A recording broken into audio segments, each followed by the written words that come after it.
ونشهد أن سيدنا محمدا عبده ورسوله أما بعد فأعوذ بالله من الشيطان الرجيم بسم الله الرحمن الرحيم كل نفس ذائقة الموت صدق الله العلي العظيم وصدق رسوله النبي الأمين الكريم ونحن على ذلك لمن الشاهدين والشاكرين والحمد لله رب العالمين. آئیے مراب سارے لوگ مل کر بارگاہ مصطفیٰ میں عقیدت و محبت کے ساتھ نظرانہ درود پاک پڑھیں بآواز بلند اللہم صلی علی سیدنا و شفینا نبینا حبینا مولانا محمد بارک صلی اللہ علیہ وسلم علیہ یا رسول اللہ صلی اللہ تعالی علیہ وسلم. چونکہ یہ محفل پاک ایک مرحومہ کے سال ثواب کے غرض سے سجائی گئی ہے. اللہ تبارک و تعالی قرآن مقدس میں ارشاد فرما رہا ہے کل نفس ذائقۃ الموت. بے شک ہر ذی روح کو ایک نہ ایک دن موت کا مزہ چکھنا ہے. ہر روح والے کو ایک نہ ایک دن موت کا مزہ چکھنا ہے. جو دنیا میں آیا ہے اسے ایک نہ ایک دن اس دنیا کو چھوڑ کر جانا بھی ہے. لیکن رب تبارک و تعالی قرآن مقدس میں ارشاد فرما رہا ہے کل نفس ذائقۃ الموت. اللہ تبارک و تعالی نے ارشاد فرمایا کل نفس ذائقۃ الموت. بے شک ہر ذی روح کو ایک نہ ایک دن موت کا مزہ چکھنا ہے. پتہ کیا چلتا ہے جو دنیا میں آیا ہے اسے ایک نہ ایک دن دنیا کو چھوڑ جانا بھی ہے. لیکن آج کی تاریخ کے پنوں کو اٹھا کر دیکھ لیا جائے, آج کی تاریخ کو دیکھ لیا جائے, قسم خدا کی اسی دنیا میں اتنے بڑے بڑے مالدار تشریف لائے ہیں, اتنے بڑے بڑے مالداروں کی حکومت چلی ہے.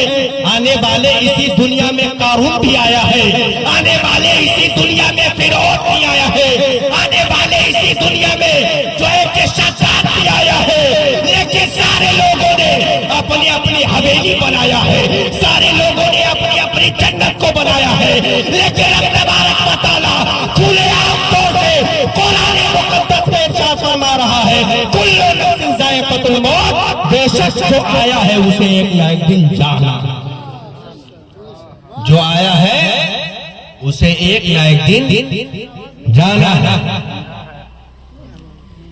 حضرت سفیان ثوری ایک روایت سنتے چلے, اس کے بعد میں اپنے گفتگو کا اختتام پذیر کروں گا. درود شریف کی فضیلت کیا ہوتی ہے مؤذن صاحب سنیے. حضرت سفیان ثوری کہتے ہیں کہ میں حج کرنے کے لیے ایک مرتبہ اپنے گاؤں سے پیدل نکلا, حج کرنے کے لیے اپنے گاؤں سے پیدل نکلا. میرے ساتھ صرف ایک سواری اونٹنی تھی اور تیسرا کوئی نہیں تھا. جیسے ہی میں نے اپنے گاؤں, اپنے قصبے, اپنے قریہ کو چھوڑ کر نکلا, کچھ ہی دیر گزرا تھا, کچھ ہی دیر پیدل چلا تھا. چلنے کے بعد بیچوں بیچ ایک جنگل کے علاقے میں پہنچا, ایک جنگلی علاقے میں پہنچا. جب بیچوں بیچ میں نے جنگل کے علاقے میں پہنچا, صرف میں اور ایک سواری تنہا جو ہے کہ اونٹنی تھی, اسی پر میں سوار ہو کر پیدل حج کرنے کے لیے جا رہا ہے. سفیان ثوری کہتے ہیں قسم خدا کی جب جنگل کے بیچوں بیچ میں نے پہنچا تو میں کیا دیکھتا ہوں کہ اچانک سے شیر جنگلی گراتا ہوا میرے قریب آ رہا ہے. میں قسم خدا کی ڈر گیا, میں قسم خدا کی ڈر گیا. ایسا محسوس ہو رہا ہے کہ میں زندگی اور موت کے سامنے کھڑا ہوں, میں زندگی اور موت کے سامنے کھڑا ہوں. سفیان ثوری کہتے ہیں کہ میں شیر کو گراتے ہوئے دیکھ کر زمین میں گر گیا, زمین میں گر گیا. میں جو ہے کہ کسی اور کو نہیں, دنیا داروں کو نہیں, بلکہ مدینے والے مصطفیٰ کو پکارنا شروع کر دیا, مدینے والے مصطفیٰ کو پکارنا شروع کر دیا اور کہنے لگا یا رسول اللہ میری مدد فرمائیے, یا رسول اللہ میری مدد فرمائیے. حضرت سفیان ثوری کہتے ہیں کچھ ہی دیر گزرا تھا, کچھ ہی لمحات گزرے تھے, کچھ ہی سیکنڈ گزرے تھے کہ کسی سنسان بیابان جنگلی علاقے میں قسم خدا کی میں پورے ہوش و حواس کے ساتھ حضرت سفیان ثوری کہتے ہیں کہ کچھ ہی دیر گزرا تھا کہ میں کیا دیکھتا ہوں کہ ایک سفید کپڑے میں ملبوس، ایک سفید کپڑے میں ملبوس، جس کے سر پہ قسم خدا کی سفید امامہ بندھا ہوا ہے، جس کے بدن پہ سفید کرتا لگا ہوا ہے۔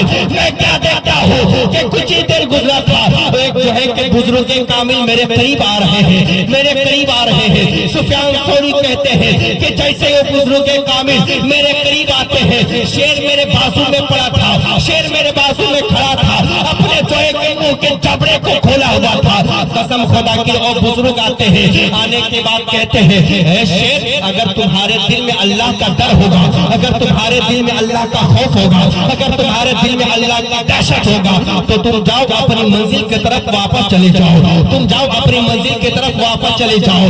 حضرت سفیان ثوری کہتے ہیں کہ وہ بزرگ کامل سے یہ کلمات شیر نے سنا، قسم خدا کی اپنی منزل کی طرف واپس پلٹ گیا۔ سفیان ثوری کہنے لگے یہ سنسان جنگل بیابان میں کون میری زندگی کو بچانے والا آ گیا، کون میری زندگی کو بچانے والا آ گیا۔ حضرت سفیان ثوری کہتے ہیں کہ جب وہ بزرگ یہ کہے تو شیر واپس چلا گیا، لیکن وہ بزرگ جو ہے کہ پھر اپنی منزل کی طرف چلنے لگے۔ میری زبان میں یہ جو ہے کہ تاثر رہی۔ حضرت سفیان ثوری کہتے ہیں کہ میں نے اس بزرگ کامل سے کہا اے بزرگ کامل اپنا تو نام بتاتے جائیے، اپنا تو ایڈریس بتاتے جائیے، اپنی پہچان کراتے جائیے، اپنا شناخت کراتے جائیے، تاکہ جب سفیان ثوری حج کر کے واپس گھر آئے، تاکہ جب سفیان ثوری حج کر کے جب واپس گھر آئے تو سب سے پہلے آپ سے ملاقات کرنے کے لیے آپ کے گاؤں میں جائے، سب سے پہلے آپ سے ملاقات کرنے کے لیے آپ کے گاؤں میں جائے۔ جب سفیان ثوری نے بار بار اصرار کیا تو بزرگ کامل کہتے ہیں اے سفیان ثوری تم مجھے نہیں پہچانتے ہو، تم مجھے نہیں جانتے ہو۔ سفیان ثوری کہتے ہیں نانا میں نہیں جانتا ہوں، نانا میں آپ کو نہیں پہچانتا ہوں۔ اور بزرگ کامل کہتے ہیں ارے جس کی بارگاہ میں تم صبح شام درود شریف پڑھا کرتے تھے، جس کی بارگاہ میں تم صبح شام درود شریف پڑھا کرتے تھے، جس کی بارگاہ میں تم صبح شام صلاۃ و سلام پڑھتے تھے، کوئی اور نہیں ہوں بلکہ میں تیرے محبوب جناب مصطفیٰ داد رحمت، کوئی اور نہیں ہوں بلکہ آپ کے محبوب جناب محمد رسول اللہ صلی اللہ تعالی علیہ وسلم۔ تو اس حدیث سے اس واقعہ سے یہی بات سمجھ میں آئی کہ جب کوئی انسان پریشانی میں رہے، چاہے دنیا کے کسی بھی کونے میں رہے، ایک مرتبہ اپنے محبوب کو المدد کر کے ضرور پکار لینا، ضرور پکارنا۔ میرا عقیدہ کہتا ہے، میرا ایمان کہتا ہے کہ قسم خدا کی جس جگہ دنیا میں آپ رہو گے اس جگہ میرے محبوب آپ کی مدد کرتے ہوئے نظر آئیں گے۔ اس لیے تو اللہ تبارک و تعالیٰ نے قرآن مقدس میں آیت کریمہ نازل فرمایا وَمَا أَرْسَلْنَاكَ إِلَّا رَحْمَةً لِّلْعَالَمِينَ، اے محبوب میں نے آپ کو ساری کائنات کے لیے رحمت بنا کر بھیجا، میں نے آپ کو ساری کائنات کے لیے رحمت بنا کر بھیجا۔